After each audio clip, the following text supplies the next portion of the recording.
طلاق لل. نن 14 فروری دا، په 14 فروری باندې د کفارو یو تهوار مناویږي چې هغه تهوار ته ویلنټاین ډے ویل کېدلی شي. ویلنټاین ډے د دې څه مطلب دی؟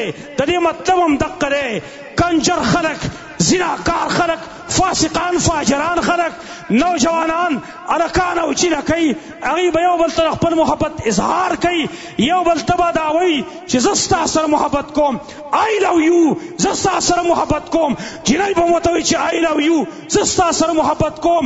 کارت په ذریعه باندې په هوټلو کې، په سیل صفا په ځایونو کې هغوی به یو بل له ګفټونه ورکوي، هغوی سره به د خپل محبت اظهار کوي. هلته دا خو زما رسول ویلي و، مایلات ممیلات. ویلنټاین ډے حقیقت څه شی دی زما وروڼو؟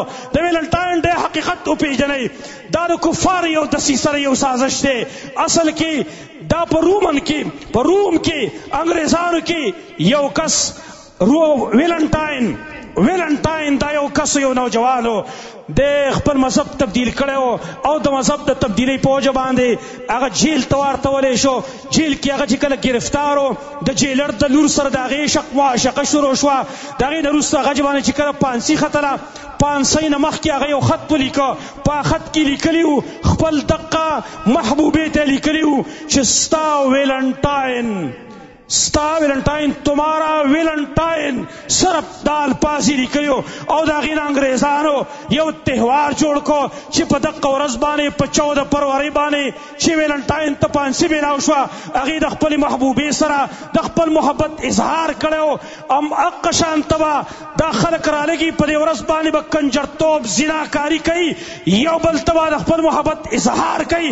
زما د الله کتاب هغه په عمل کېږي، زما د رسول سنت په عمل کېږي، زما سپینګیري مور، سپینګیره پلار او سپین سري مور، د هغې به عزت تار کېدلی شي.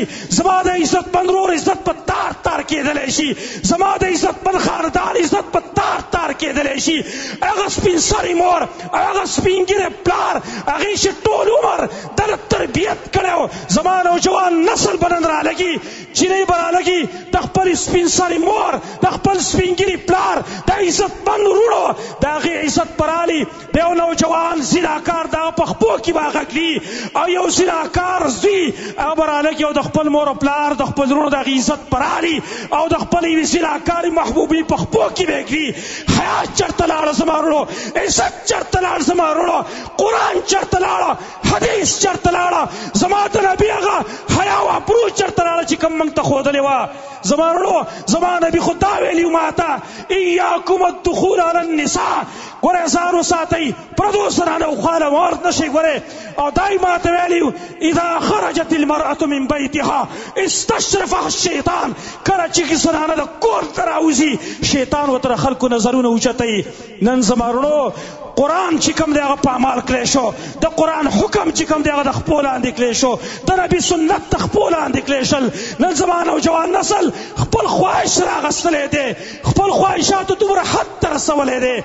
عزت هم ختم، حیا هم ختمه، قرآن دې بخیر دی په عمل شي، حدیث دې بخیر دی په عمل شي. عزت زما د ورور او زما د مور او پلار هغه دې بخیر دی د خاورو سره خاورې شي. لیکن چې زما د یو چند منټو خواهش او شوق زما قرتې پوره شي. ویلنټاین ډے مقصد هم دقه دی. ډېره پاره خلک نن ویلنټاین ډے مناوي. ځینې نوجوانانو ته حیران یم، په فیسبوک باندې، په واټساپ باندې، په میسنجرو باندې تاسو پردو زنانو ته، پردو جنکو ته تاسو هغوی ته ګفټونه لیکئ، د محبت اظهار د هغوی سره کوئ. ما ته خو خپل الله دا ویلي و، قل للمؤمنین یغضوا من ابصارهم.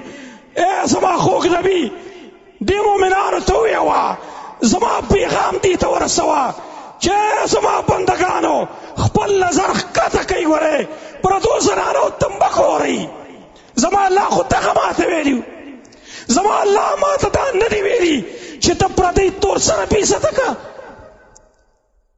ته پردي عزتونه پامال که، ته پردي عزتونه تار که. تا ته زما الله دا ویلي و.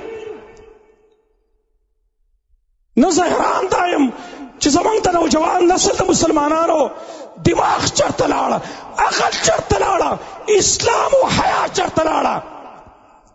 ابتدا چا کړې ده د کفارو تهذیب صحیح اختیار ومه د چند منټ د خپل خواهشاتو پوره کول لپاره شرم نه دی پکار. موږ له خپل الله نه موږ نه شرمېږو، د خپل الله د کتاب ته موږ له شرم نه راځي، حیا نه راځي.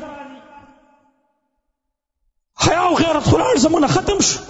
مسلمان خو د حیا نوم و، مسلمان خو د غیرت نوم و. هغه حیا او غیرت مو ولې د خپل لاس ته ورکړه؟